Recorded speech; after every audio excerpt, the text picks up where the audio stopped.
Half splits pose. Come into a tabletop position.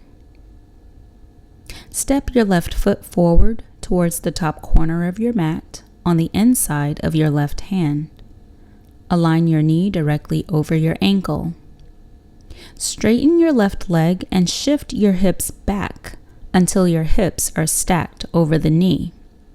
Flex your foot.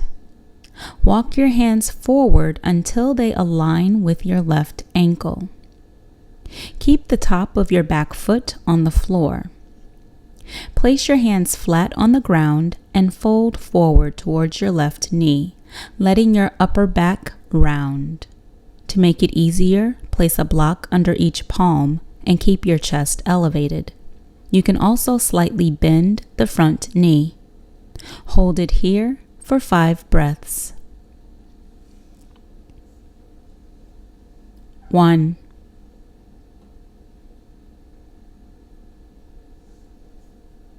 2,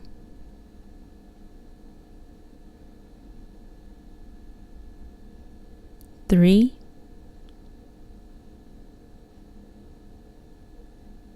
4,